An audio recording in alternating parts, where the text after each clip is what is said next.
Well, greetings, salutations, everybody. Welcome to the best damn movie-related show on the internet, the John Campea Show, coming to you from right here on my YouTube channel. I'm your host, John Campea, and here we are, a bunch of friends standing around a virtual water cooler talking about our favorite things in the world, movies and movie news and all that sorts of good stuff, and we got a lot of stuff to talk about today, and we're going to go right off the top with this. We know that there is a brand new Glass movie coming. That's, of course, the spiritual sequel to Unbreakable, to Split. We had the first trailer drop at Comic-Con, and this morning, the second trailer dropped, and much like many second trailers, it's given us much more insight into this movie and what the movie is about. And I'm going to tell you right now, I like this trailer a lot. I liked it more than the first trailer. I really did. First of all, you get a lot more some badass Samuel L. Jackson action in this thing, who just looks amazing. They give us also more in this brand new trailer, a lot more of the Beast. We see him climbing walls, killing fools, throwing bodies across rooms, dragging guys in the streets. He's looking good. And of course, also in the trailer, they set up for us the big final confrontation between the Beast and Bruce Willis. And that looks really cool. But one of the best things for me about this new Glass trailer is that it gives us, like I said earlier, our first real kind of look into what's the movie about. Like in the first trailer, we got it. Okay, these three characters are brought together and they're in an insane asylum. Okay, great. This is the trailer that gives us a bit of a peek behind the door as to what the narrative is. And what I loved seeing was that Glass is still on his original mission, really.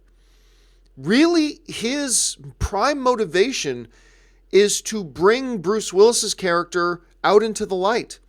I mean, if you remember Unbreakable, just about everything he did was about trying to find that character and bring him into the light to prove that he's real, to prove that they're real, right? And it seems like when you're watching this trailer, that's what this is all about. Why does he go and connect with Beast?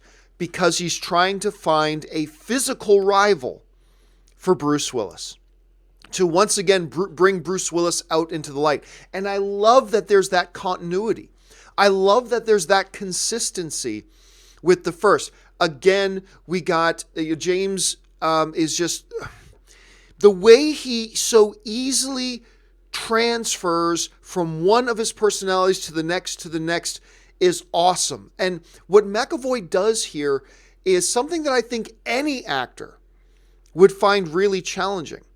And I think that's really cool. I love the fact that they give us a little bit of a glimpse in the trailer as to what, the psychologist's mechanism is for triggering the various personalities. And then ultimately that's what Glass uses to bring out the Beast. It's great. So again, it gives us an insight into now the narrative of the movie, but it really doesn't give all that much away. I had one friend of mine tweet me and say, well, they kind of gave away the ending there. I'm like, what do you mean they gave away the ending? Well, they show that Beast and Bruce Willis's character are going to fight. It's like, well, first of all, we have no idea if that's in the first act of the movie, the second act of the movie, the third act of the movie. We have no idea. The whole rescuing of the cheerleaders might be the very first act of the movie, which leads to them getting captured. I mean, for all we know. Secondly, are you telling me you didn't already know that those two characters at some point are going to fight in the movie? Come on, that wasn't a spoiler at all. So, hey, look, not best trailer of the year, maybe not even best trailer of the month, but I think this new trailer for Glass is really good, and it's moved the needle. It's made me even more excited for the film. January can't get here fast enough. All right, let's move on to another topic here that came out just in the last 24 hours. We've been talking a lot lately about the new movie, Fantasy Island. First of all, I think it's a great idea for them to make a movie version of this, because if you really look at what the premise of Fantasy Island was, there's some dark themes in there. There's supernatural elements in there. There's a lot of stuff in there with a Fantasy Island property that you can turn into a really compelling movie. Now, we talked the other day about how Michael Pena has been cast to play the Ricardo Montalban role of Mr. Rourke. I thought it was an interesting choice. I'm a big fan of Michael Pena, but I just kind of thought that they would go for somebody a little bit older to take over the Ricardo Montalban role, but whatever, they got a great actor, so I'm fine with it. Now come reports Then it looks like they've got another big cast member in their sights because the reports are claiming, coming out of Variety, that Dave Bautista is in talks to join Fantasy Island. And of course, Dave has got a lot of drama going on. He wants to get out of the Marvel movies. He wants to get into James Gunn's Suicide Squad 2 and all that kind of stuff. And he's been actually keeping himself really busy, now in talks for Fantasy Island. What is really intriguing about these reports, and what is intriguing about this stuff about Dave Bautista possibly joining Fantasy Island, is the short description they give of what his character would be. Because they're saying his character would be a man who's been trapped on the island against his will. He was a former guest on the island, and he's been trapped there against his will for years. Does that mean he's a villainous character and Mr. Rourke has kept him there? Does that mean he's been lost on the island? Does that mean, I don't know. What's funny is, though, when I was talking to Ray this morning, I talked to her, I said, hey man, did you hear that Dave Bautista is up for a role in Fantasy Island? He's like, is he playing the tattoo role? You know, Boss did Plane to Plane, played by Henri Velichev. You know, it goes, are they going reverse on that? Instead of making Tattoo a little guy, they're making him a giant guy? I said, no, they're not doing that. But I'm intrigued that Bautista's in talk for this, and I'm really intrigued by the description of the character. So I think that might give us a little bit of insight into the plot as well. So let's keep our eyes on this, how it develops. I'm looking forward to this. I think this is a great idea. All right. Last off the top topic. Now, we all know the big film in theaters right now is Venom. Just had that record-breaking opening weekend, made over $80 million. Huge success for Sony. Everybody's happy.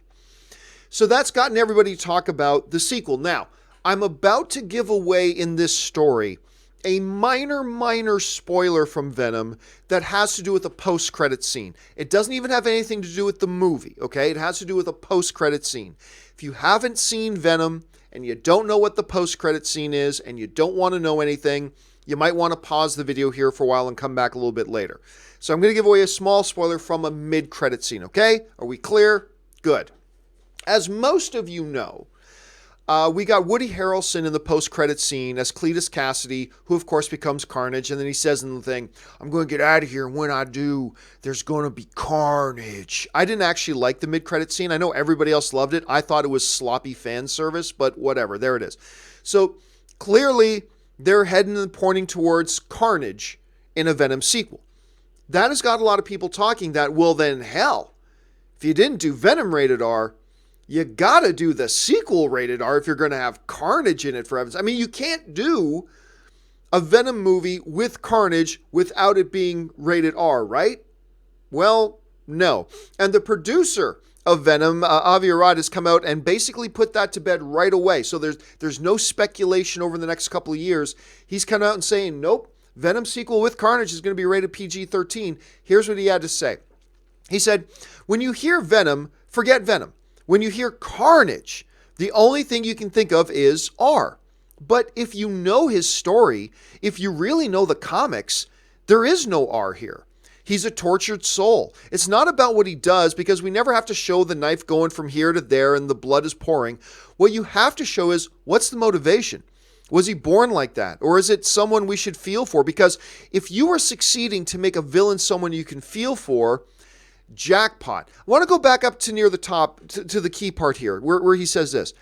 But if you know his story, and if you really know the comic, there is no R here. Now, a lot of people are going to get upset hearing, just like they got upset that Venom wasn't rated R. Turns out Venom didn't need to be rated R. But there are going to be a lot of people who get upset when they hear that a movie with Carnage isn't going to be rated R. But Avi Arad, who sometimes does things that I really disagree with and sometimes says things I really disagree with, I'm not the biggest Avi Arad fan in the world, but when he says something that's very, very true, if you know the comic's not R-rated. Especially when you go back to the original stories with Carnage, like if you go through it, if you directly translate what's on the page to the screen, you're going to end up with the PG-13 thing. I mean, that's the reality of it. And where a lot of people were screaming that you cannot do Venom unless it's rated R, they proved you can. Made huge amount of money, and the vast majority of the audiences like it, but not all the critics liked it. That's fine. But the vast majority of the audiences liked it, and it made a hell of a lot of money. Ergo, you can do Venom without it being rated R. You can do Carnage without a rated R. Look, there's a lot of stuff you can do. in a really violent comic book movie and still get away with being PG-13. Venom showed that. There's a huge body count in Venom. They just didn't show, lots of blood splurting all over the place, which is fine. Like, even when Venom runs a guy through with a giant blade, or I should say when Riot runs a guy through with a giant blade, you're showing a guy getting skewered with giant blades. How's that in PG-13? Just because they didn't show blood gushing out, that's all. Really, in a lot of these comic book movies, that's the only line between R and not. Is really because most of the time, we've talked about this before, R in a lot of movies today is about vulgar language and sexual content. A lot of R's come from the vulgarity and come from sexual content. Were we expecting either of those in a Venom movie? No. So you can get away with a hell of a lot of violence if you just don't show blood gushing when you stab the guy. That's it. And it worked just fine. And I think a Carnage can also work just fine as a PG-13 if you shoot it right and if you do it right. They proved they could do it with Venom. I'm sure they can do it with Carnage. And we'll just have to see how that all turns out. And I know a lot of people aren't going to be happy about hearing that, but the reality is I think it's going to be perfectly fine. I really do. All right. With that stuff out of the way, let's go on to our main topics today. How do we select our main topics? Well, it's really simple. You guys select our main topics by emailing your topics and questions to me to john@thejohncampeashow.com. Put the word topic in the subject line, and maybe you'll see your email or topic pop up on the John Campea Show. And don't forget, guys, keep those emails to 90 words or less. All right, let's move on here with the first email today. And the first email today comes to us from Mindy Baumgardner, who writes, after seeing your review for A Star is Born, I went to see it with my friends and just loved it. That's awesome, Mindy. I was really surprised how good Lady Gaga was in it. So some friends of mine sent me this story that Lady Gaga may be up to play Ursula in the Disney live action version of The Little Mermaid. That was my favorite movie growing up. Do you know if there is any truth to this? And how do you think Gaga would do in the role? All right, thanks a lot for the question, man. And Ray's image of Lady Gaga as Ursula. So yes, there have been this story going around lately that in the last 24 hours or so, that Lady Gaga may be up for the live action Little Mermaid role of Ursula. Now, on one hand, you may think, well, that sounds ridiculous because Ursula is this like really big creature and that's not Gaga. But remember, there's a lot of the movie Ursula's in disguise as this really sexy girl. So, I mean, there's a lot. There's great musical numbers with Ursula, all that kind of stuff. Ursula is this really flamboyant character. What is Lady Gaga if not really out there and flamboyant? There's a lot of reasons to think that this could be actually a very good match. It could be a very good match.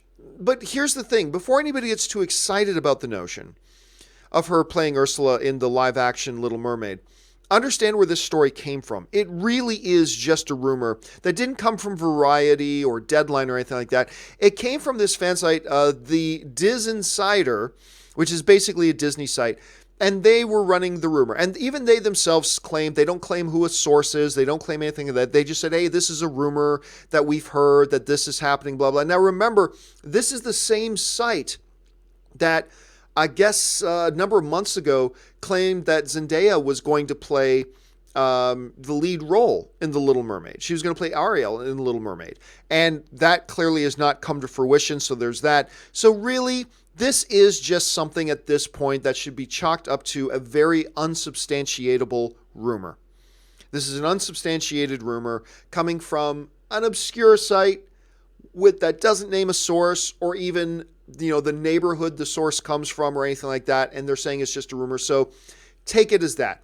Look, could Disney be looking at a Lady Gaga for something like Ursula? Absolutely they could. Especially with the big success that she's having right now with A Star is Born. She's going to get a lot of awards buzz for A Star is Born. So they totally could. And look, Disney is taking this Little Mermaid live action movie very seriously. They already have some very big heavyweight talent attached to this Little Mermaid thing. You got Lin-Manuel Miranda, who, of course, is the mastermind behind Hamilton, did a lot of music for Moana and a number of the other things. He's going to be in Mary Poppins. He's did a lot of the music and is going to be in Mary Poppins here pretty soon. He's doing the music. All the reports say that Gary Marshall is going to be directing this. Of course, he's directing the upcoming Mary Poppins, and he won Academy Awards for Chicago and a number of other films as well. Here's the thing. They reported like almost a year ago that Gary Marshall was Disney's choice to direct Little Mermaid. There were reports, I believe, out of Deadline that they offered him the job, but it's never been 100% confirmed. That's why I put the question mark beside his name there. So, but it looks like at this point, Gary Marshall will probably end up being the director of this. He may or may not, but we'll keep that in mind. And also, you got the writer of the screenplays, Jane Goldman, who wrote like X-Men Days of Future Past, Kick-Ass, Kingsman: The Secret Service, like all that kind of stuff. You've got real heavyweight Academy Award winning talent here lined up behind this thing. So on the one hand, why wouldn't Disney go after a Lady Gaga for something like this? So it makes sense to me. It would be a fit for me, but most likely this is a story that is simply not true. We'll have to wait and see, but I think it would be a pretty cool fit if they did do it. Let's see what happens. What do you guys think about it? Will you guys be up for Lady Gaga playing Ursula in A Little Mermaid? Jump down to the comment section below and let me know your thoughts. All right, let's go on to email number 2. And email number 2 today comes to us from Dennis Lloyd, who writes, wondering if you saw the Instagram post that Will Smith put up showing off the first poster for Aladdin. I think it looks beautiful, and I love the choose wisely text on it. With the movie coming out in May and this first poster out now, do you think a trailer could be dropping this week? All right, thanks a lot for the email, Dennis. Yeah, I do. As a matter of fact, I won't be surprised if a first teaser for Aladdin drops while we're doing this show live. I won't be surprised at all. Totally could see it happening. That is the pattern we see with a lot of movies and studios these days is once an official image drops, you know something a little bit bigger is about to come, right? Once that image drops, something bigger is coming. And I believe Disney stated that another first look is coming today. Now, whether that first look is going to be some official behind-the-scenes photos, whether it's going to be some screenshots from the movie, whether it's going to be a teaser trailer, who knows? But apparently something else is supposed to be coming today. I love it. I love it. It's a perfect little tease poster, and it's very consistent with this style that Disney has been adopting. Like when you really look at this poster, it's very consistent with the style that Disney has been adopting for their live action adaptations. Because if we look at a couple of recent films, look at this Aladdin one compared to their Cinderella one that they did back in 2015, compared to the Beauty and the Beast one. There's a definite style that they've adopted for these first little teaser, putting out these iconic images that the moment you see these images, you know exactly what story we're talking about. You see the lamp, that's all you need to see. You know we're talking about Aladdin.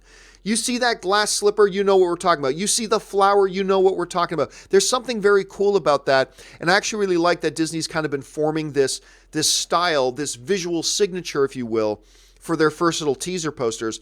I love it. I think it looks great. Can't wait to see our first look at some footage from this movie, and then we'll go from there. All right, let's move on to the third email. And the third email today comes to us from Jeff, who writes, what are your thoughts about the recent Esquire article saying that Palpatine will be in Star Wars Episode 9? All right. Thanks a lot for the question, man. And yes, I've been seeing these reports running all over the internet today. Not just headlines and some websites, but on Twitter and Facebook and people writing, did you hear that Palpatine is going to be in Episode 9? Well, here's the thing, Jeff. When you say, did you see that Esquire is saying that he's in it? No, they're not. Esquire did not say that, okay?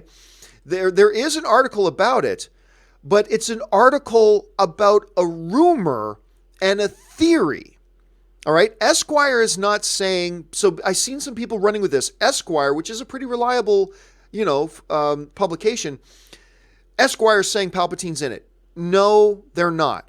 What they're doing is that they're reporting on a rumor that came out on another website, like some smaller UK newspaper article website, claiming they have a source who has leaked something about Palpatine. Esquire, nobody authoritative is saying Palpatine is in the next movie, all right? But what is this rumor? Here's the article from the publication in question. This is what it says in that article. Emperor Palpatine will play a role in Episode 9. Specifically, Kylo Ren with an ignited lightsaber, presumably his crossguard lightsaber, cutting through a blast door on some jungle planet and entering what appears to be a vault. Eventually, Kylo Ren is holding a square object that projects a lifelike projection of Emperor Palpatine. Palpatine's hand is raised in front of Kylo Ren, showing blueprints or plans that could be a new weapon. Dun, dun, dun. All right, so again, it's important to point out here, this is just from some newspaper website with an unsubstantiated report without quoting who a source is or anything along those lines, and nobody's substantiating this thing at this point. There's another big glowing error in this thing that only Star Wars nerds would really know. There's a big giant error in that little thing. That's kind of a clear giveaway. The object that Kylo Ren finds, you assume they're talking about a Sith holocron. I warned you, we're getting into deep Star Wars nerdom oceans here, so just hold on to your hats for a second. The Jedi have holocrons, the Sith have holocrons. These are things that are supposed to store knowledge and can be considered very, very dangerous. Anyway, so one is assuming it's a holocron. However, here's the big error. It says that eventually Kylo Ren is holding a square object that projects a lifelike projection of Emperor Palpatine. All right, here's the thing. Here's the thing. Jedi holocrons are cubes. Jedi holocrons are square objects. Sith holocrons are not. Sith holocrons, more times than not, are like these pyramid shapes, these triangular shaped things. They're not square objects. So my little geek instinct is telling me this is somebody who made up a story, tried to make it look good, but wasn't nerdy enough to understand that there is a difference between Jedi holocrons and Sith holocrons. Because if this was a Sith holocron, and why would a Jedi holocron have Palpatine doing something like that? If this was a Sith holocron, they got the shape wrong. So there are many reasons not to believe this. Now, let's back up for a second. Could it be theoretically possible, and would it be theoretically cool that at some point they have a Palpatine cameo of some sort from an old recording or something like that? Yeah, that's not a bad idea. You could do something like that. I honestly don't know why, though, that Kylo Ren, who has been very established about getting rid of the past, forget the Sith. I don't know why he would be going around chasing after Sith knowledge and Sith holocron, so that doesn't make any sense to me. But in theory, could that work? Sure. Yeah, that could work. Yeah, I'd be down for that. But I really, honestly, for myself, I don't put any stock in this report. I put no stock in this report whatsoever. It's just coming from a very questionable source. And on top of that, there's little details in it that seem contradictory to standard traditional Star Wars lore that make me kind of think, this was made up by somebody who doesn't actually know what they're talking about. So who knows? Could be real. We've seen stranger things happen. But right now, I'm going to sell it. I really don't think this thing's legit. What do you guys think? You read about it? Do you think it's legit? Do you think we're going to see Palpatine pop up in Star Wars Episode 9? Jump down to the comment section and let me know what you guys think. All right, let's move on to the fourth and final email today. And the fourth and final email today comes to us from Luis Rosero, who writes, "Hi, John. Huge fan since AMC." Thank you so much, Luis. Variety is reporting that a Fox executive, here we go, that a Fox executive told staffers that the Disney/Fox merger could be finalized by the new year. If that is indeed the case, over or under 50% that Marvel scrambles to include something mutant-related in Avengers 4, even if a minor detail. Thanks, brother. All right, thanks a lot for the question, Luis. Here's the thing. I have been seeing everybody everywhere, including a lot of people tweeting me, saying, John, did you hear that the Fox Disney deal is going to be completed and finalized by January 1st? Way sooner than they thought it was going to be. What does that mean? And blah, blah, blah, right? There are headlines running with this. There's all this kind of stuff. It's not true. It's not true. All right? Now you might be saying, but John, I saw the headline. Here's the thing. This is another situation of people reading a lot of headlines without actually reading the story. All right? This deal is not going to have its final conclusion and finalized by January 1st. It's not. Well, John, you might be saying, what's with all the headlines? Here's what the actual story in Variety said. This is important stuff that we got to understand. Here's what it actually says. Variety wrote, Fox will be logistically ready for its pending mega deal with the Walt Disney Company to close January 1st, top executive Peter Rice told employees Wednesday. According to sources present at the town hall meeting on the Fox lot in Los Angeles, Rice reiterated that the deal is still on track to close sometime in the first half of 2019, either in the first or second quarter. So we're talking about could be as late as the summer. But he said that structure of the new Fox, down to elements such as human resources and payroll, will be ready to go by January 1st. Regulatory processes will likely drag the ultimate closure beyond that date. They did not say this deal is going to be finalized and closed on January 1st. They said from a logistical standpoint, we'll be ready for this to close January 1st, but that in all likelihood is going to close sometime in the first quarter, maybe even the second quarter of 2019, which again could put us all the way into the summer. They're not closing this deal on January 1st. Again, follow along that final line. Yeah, we'll be ready to do it from an organizational point of view. We're ready for it. As the first line says, we will be logistically ready for it, but going down to the last line, the regulatory process will likely drag the ultimate closure beyond that date. Again, that could go to the first or second quarter of the year. So first thing is first.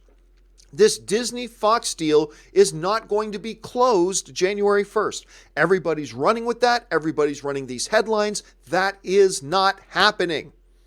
They'll be ready for it to close. They'll have all their I's dotted and T's crossed. But ultimately, this thing is still not going to close until sometime in the first quarter and maybe even into the second quarter of 2019. So again, everybody's reading headlines. Nobody's reading the story. Nobody's getting the actual facts. And the facts are there. You just got to read for it. So let's be clear about that. So let's go back to the other part of your question, Luis, when you write, if this thing is closed January 1st, could Marvel rush to throw in some X-Men elements? Here's the thing.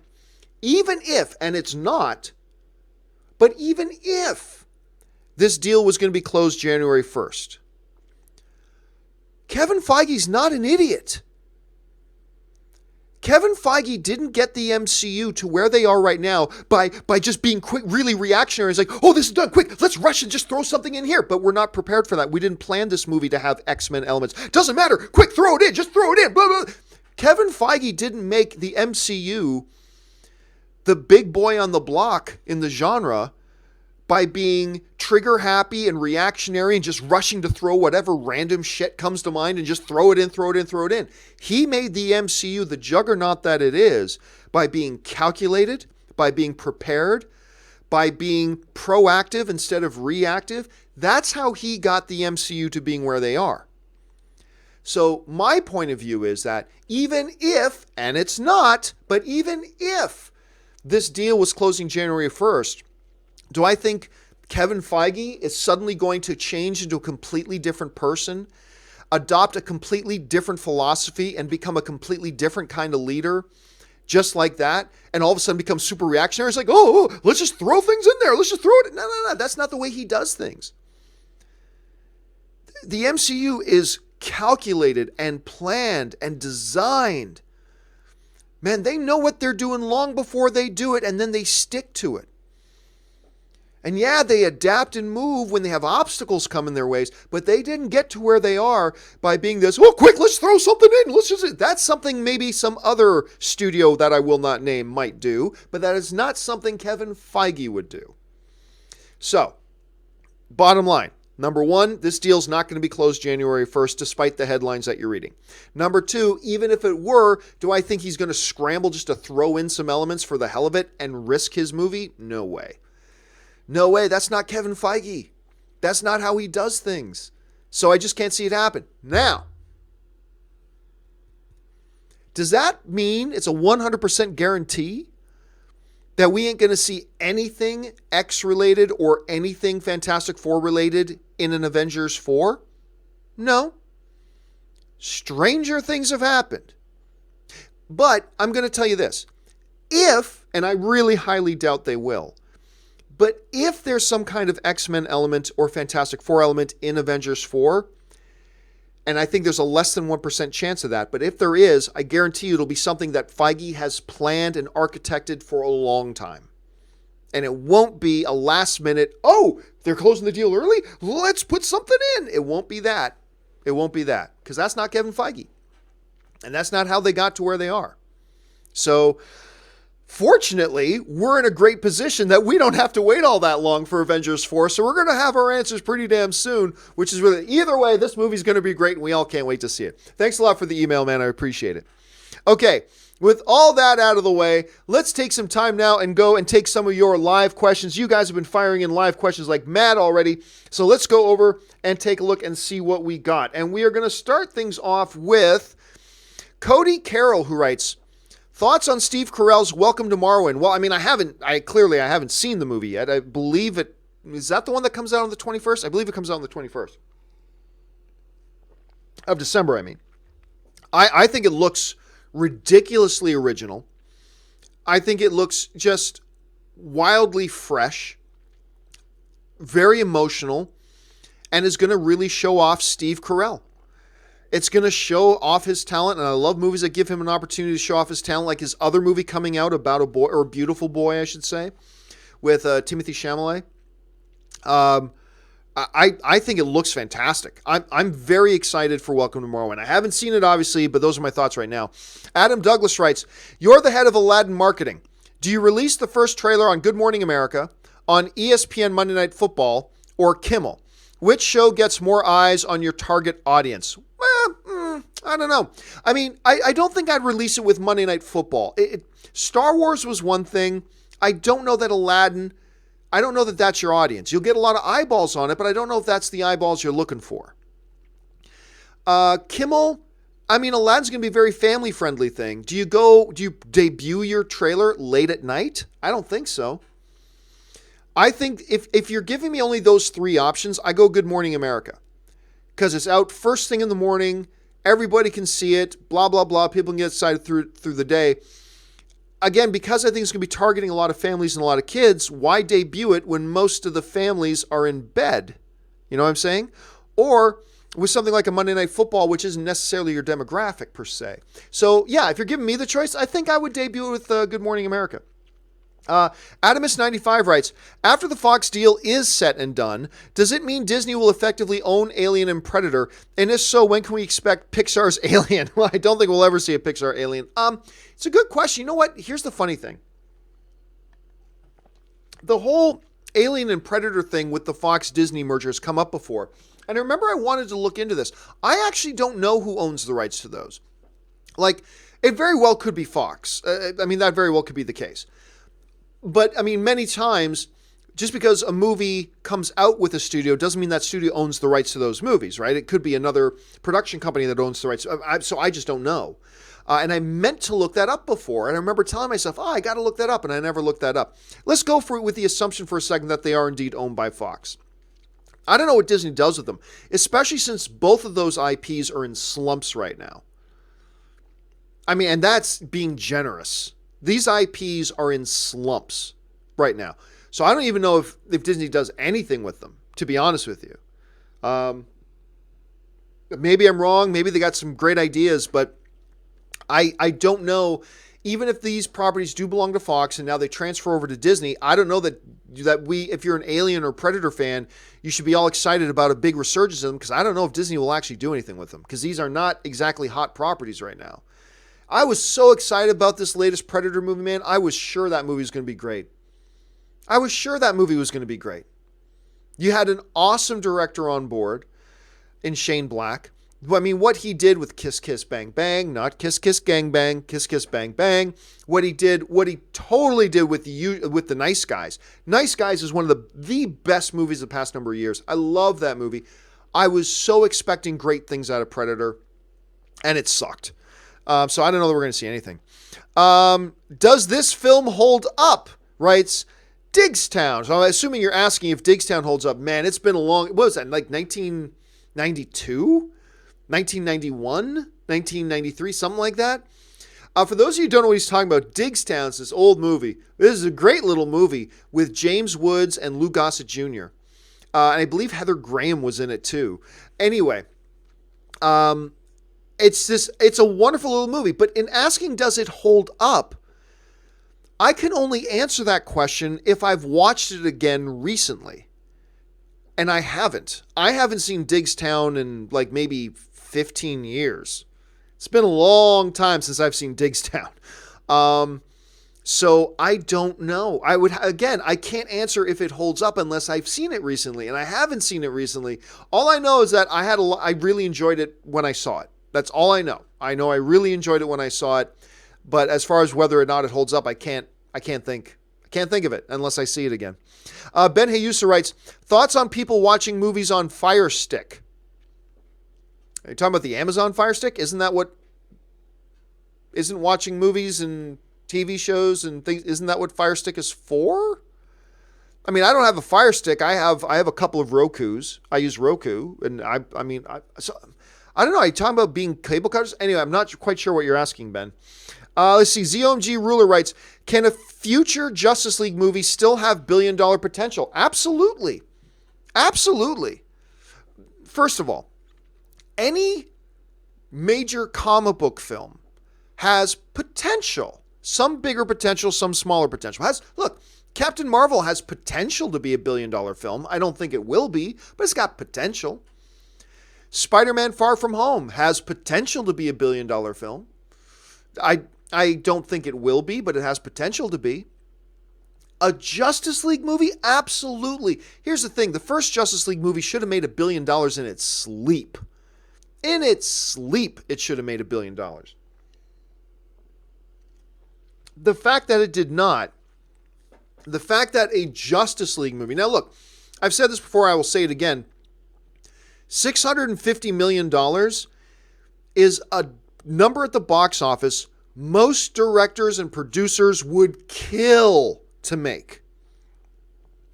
Most directors, producers, writers in Hollywood will never in their wildest dreams make a film that comes close to making $650 million at the box office.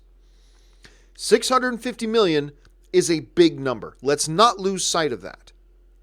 That being said, $650 million for a movie that should have easily been $1 billion film and should have contended with the $2 billion mark is a massive disappointment. Massive disappointment. And it's just hard to get around that. But that does not take away from the point that I believe, of course, a Justice League movie still has potential for $1 billion film. I mean, look, there's many different scenarios here, but there are a few paths to victory here for a Justice League 2. Path number one, they just they get a really great name director on board with this, and they, crush the marketing campaign. There's another path to victory for them that, Aquaman, Shazam, and Wonder Woman are all great, building some momentum for a struggling DCEU. That's another path to victory. The long and the short of it is there are a number of ways that we can safely say that there is potential for another Justice League movie to make $1 billion. Absolutely, yes. Will it? That's another question. But is the potential there? Absolutely.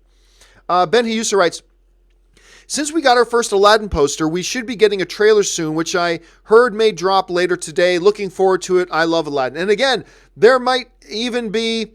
for all I know, there might have been a trailer dropped while we're doing this show. Actually, let me just take a peek here at something. Okay, I don't think so, not yet. I'll probably get an email pop up as soon as Disney drops a trailer, but I haven't seen it yet. But yes, Ben, I'm anticipating it will come soon. Maybe today might just be some more official pictures. But I'm expecting we're going to get our first teaser trailer fairly soon here. All right. Jacob Vanco writes, the Venom script was the biggest problem for me. I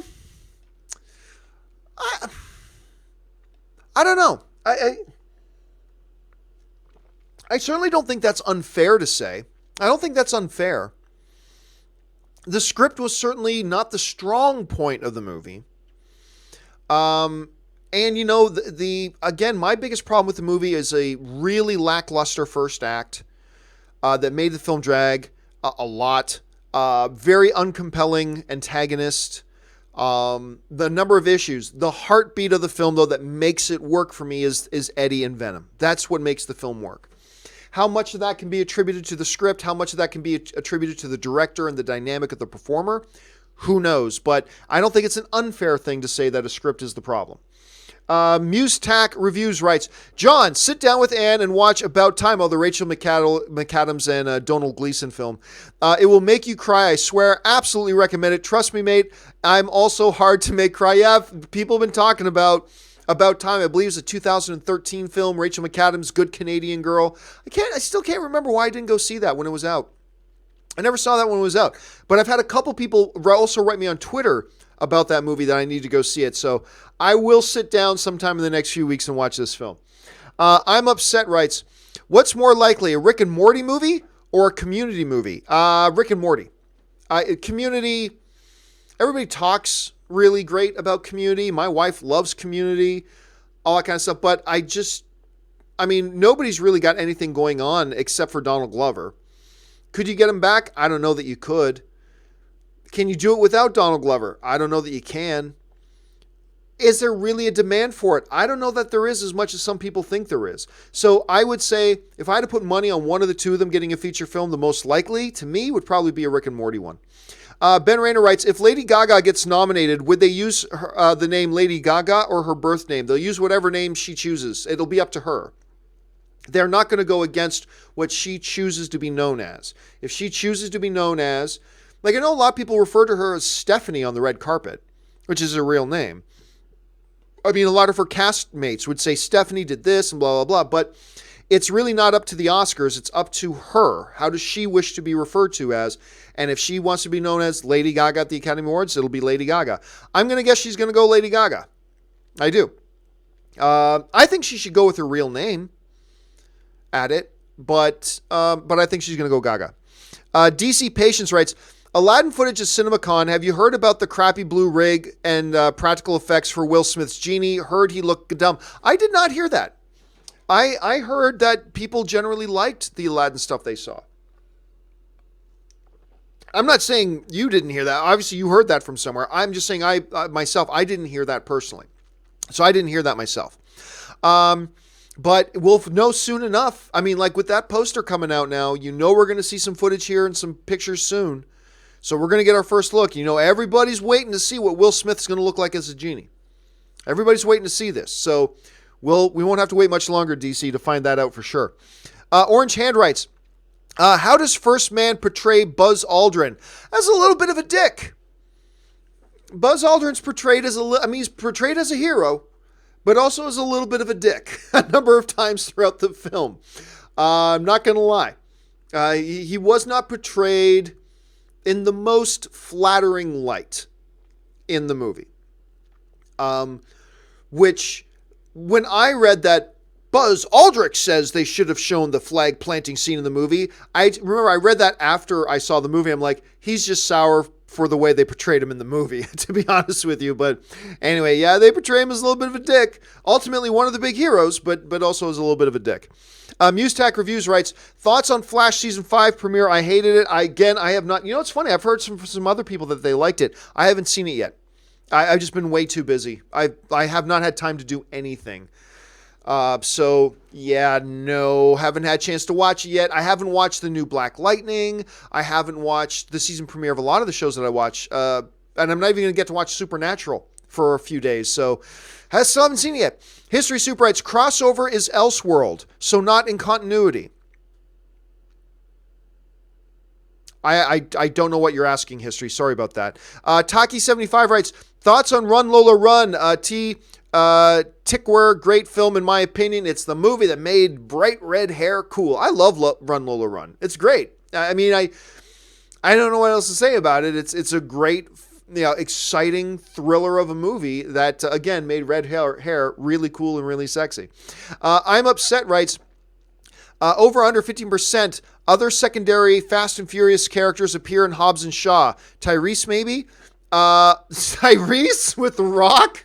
No, you're not going to see Tyrese and The Rock in a movie together again. You're never going to see that. No way.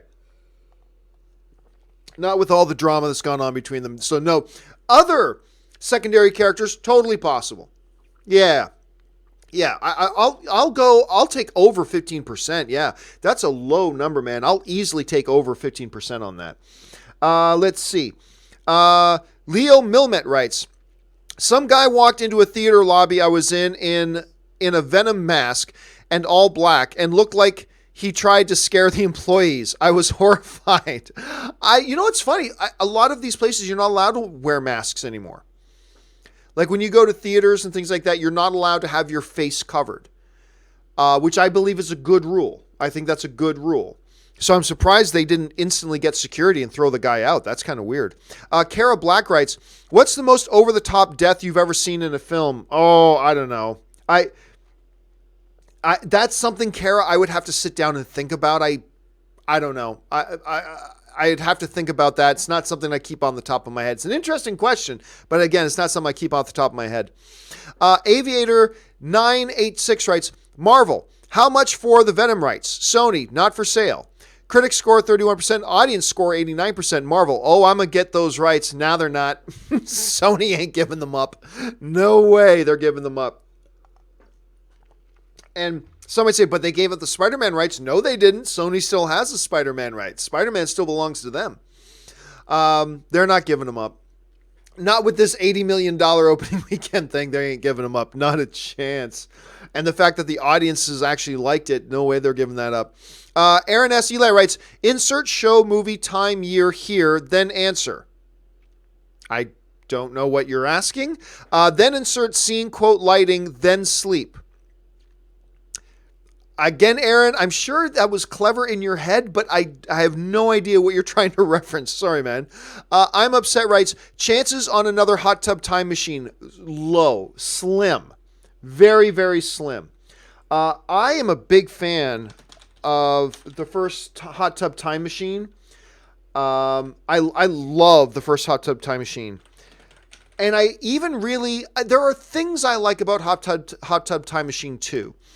There were a number of parts of Hot Tub Time Machine 2 that I thought was very, very funny. The one line that always kills me is, you look like Gandalf the Poor. I love that line. It's great. Let me just see what we got here. Now, but what are the likelihood of a part 2? Very slim. The first Hot Tub Time Machine, which I think is hilarious. I love the first Hot Tub Time Machine. It's great.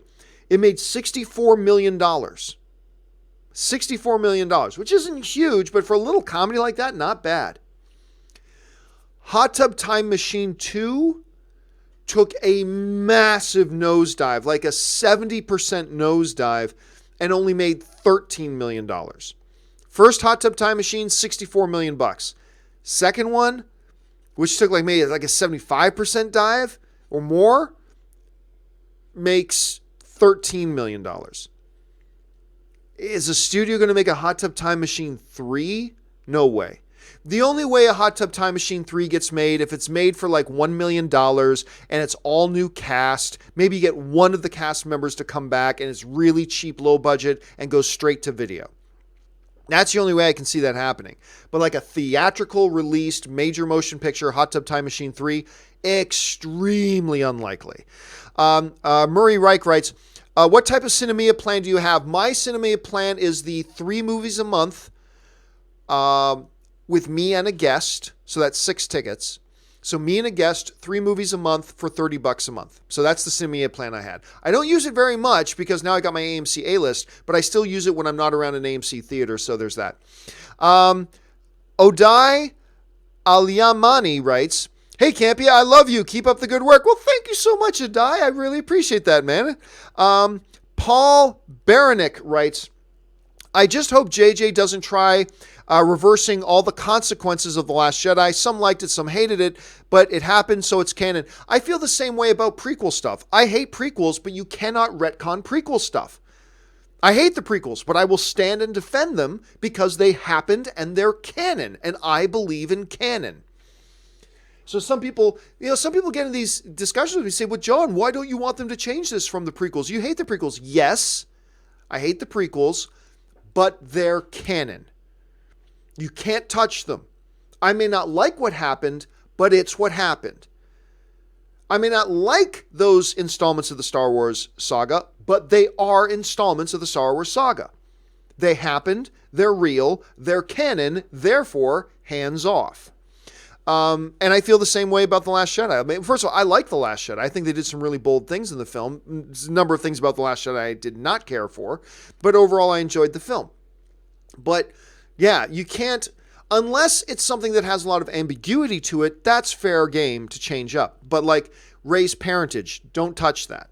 Because I've always said right from the first day that I saw The Force Awakens, Rey's parents need to be nobodies. I've said that from the beginning. I'm glad that's the only thing that makes sense. I'm glad they went with that. But yeah, no, they shouldn't change anything.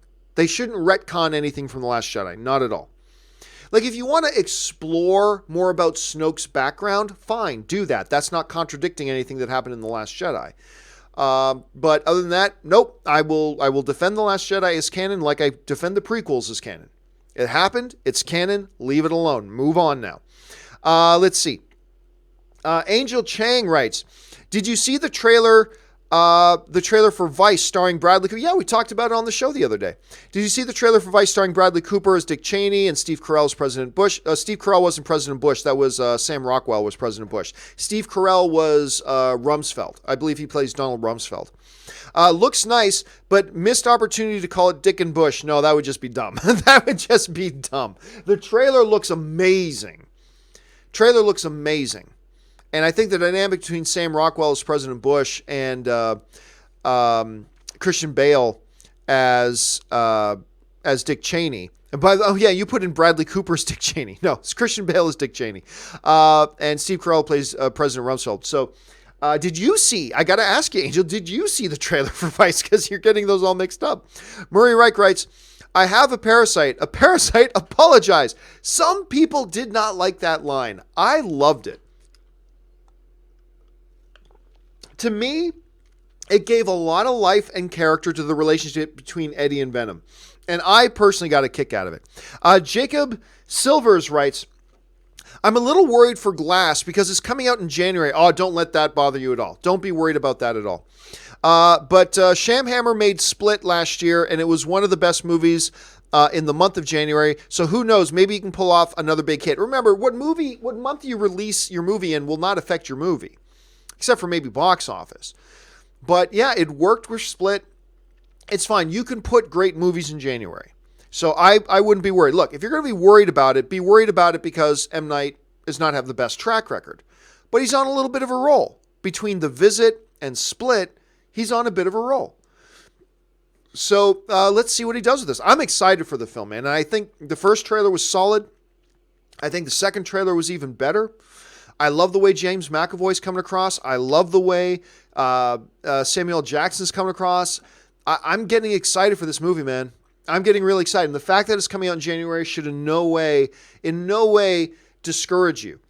You can be discouraged for other things, but I wouldn't let the fact that it's opening in January be one of those hindrances to you. Because as you point out yourself, Split came out. And it worked great. Gio writes, better movie, First Man or A Star Is Born? I'm going to go A Star Is Born. On there. Both great, but I'm going to go A Star Is Born. Jason Ongoko writes, hey, John, I know you won't believe me, but I am a black American man who didn't like Black Panther, and doesn't feel it deserves any Oscars outside of costume design. Why is the bar set so low for majority black movies? The bar is not low. Okay, first of all, Jason, look, that's cool if you don't like the movie. That's cool. All film's subjective. If you don't like the Black Panther, no problem. That's great. Movies all hit us in different ways. But the bar was not set low. The bar was set very high. The vast majority of critics, of fans, everybody loves this movie. Everybody is hyperbole, clearly not everybody. But I'm saying, for the most part, everybody loves this movie. And that's fine that it didn't work for you. Totally cool that it didn't work for you. There are movies like Halloween that I don't like. So, I mean, there you go, right? We all got our movies. But I wouldn't say something like, why is the bar set so low? Well, that's just in your opinion. To the vast majority of other people, the bar was set pretty high. A lot of people love this movie, including me. I love this movie. I think it's fantastic. Do I believe it deserves Oscars? No. Nope. No, I do not think Black Panther deserves. I don't think it deserves a Best Picture nomination. I don't think it deserves, there's an argument to be made for Michael B. Jordan for Best Supporting Actor. But other than that, I don't believe it. Other than maybe Michael B. Jordan, I'm not convinced it deserves any acting nominations. I don't think it deserves to be nominated for Best Picture. But that does not take away from the fact that I believe it's a great movie. Great movie. And again, it's cool if you don't like it, but you can't then say, why is the bar set so low? No. The bar isn't set low. Everybody else loved this film. It's like me talking about, what's another one that everybody loves that I don't? The original Blade Runner, right? Everybody loves the original Blade Runner. I don't. And I'm not embarrassed to say that I don't. It just didn't work for me. I didn't find it all that great. I didn't find it all that compelling. I didn't find it all that, imaginative. It just didn't work for me. Okay, whatever. We've all got movies like that. Blade Runner's for me. But you're not then going to hear me go, why do they set the bar so low for sci-fi? No, because I got to acknowledge I'm in the minority here. The vast majority of people out there think Blade Runner is a sci-fi classic. They love Blade Runner, and I got to respect that. So it makes no sense for me to say, why is the bar set so low? Well, if the bar was set so low, the vast majority of people wouldn't love it. So the bar was actually set quite high. Do I believe that sometimes Black Panther gets a little bit of overpraise? Sure. When I hear people saying that it should be nominated for Best Picture, I disagree with that. I don't agree. I believe that's giving it a little bit of overpraise. But it doesn't take away from the fact that I think it's a great movie. And the reality is that the vast majority of people think it's a great movie. So, and that doesn't mean you're supposed to. Just like I'm not supposed to think Blade Runner is a great movie. You are under no pressure that you need to think Black Panther is a great movie. It's cool that you don't, and it's cool that you express that you don't think it's all that great.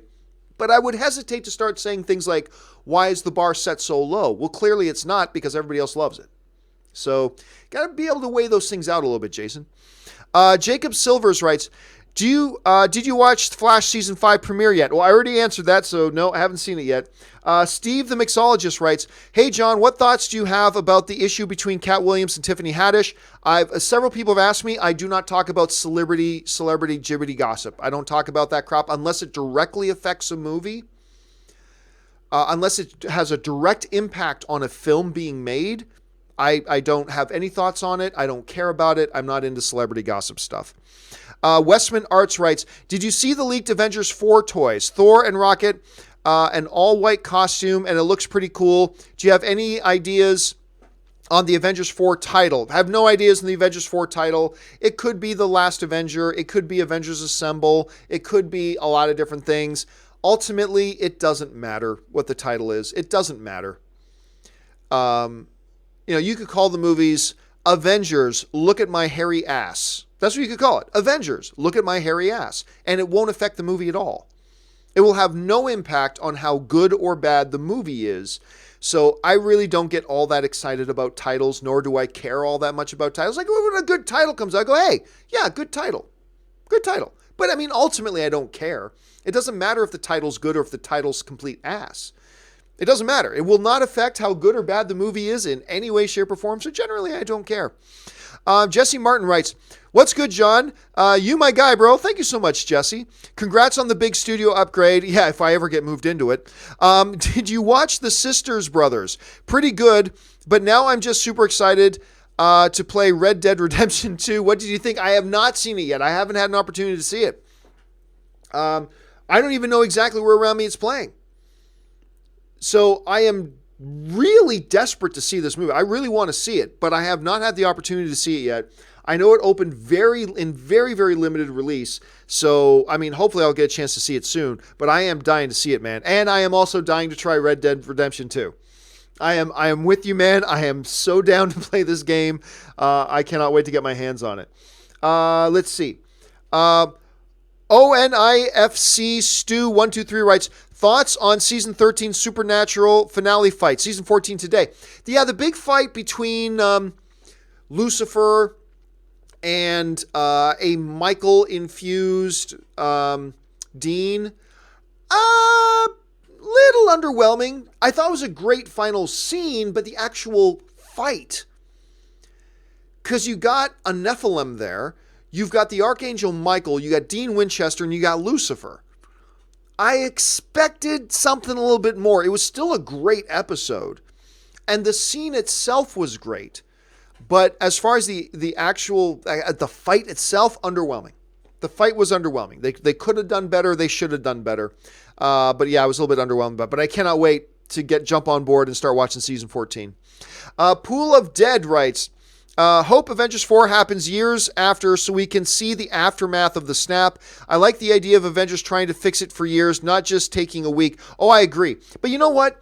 I'm not going to get too married to that, because if they do it right, I mean, let's say the movie does pick up 5 minutes after the snap. If they've got a good narrative for that, then great.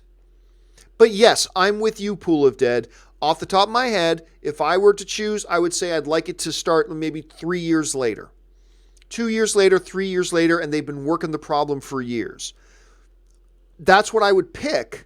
But I have no doubt if they do pick it up 5 minutes after the snap, then they've got a great narrative idea that necessitates it starting there, and I'm sure it'll be good either way. But yeah, my initial thoughts are like yours. Pool of Dead follows up, why is my iron crotch itching, babe?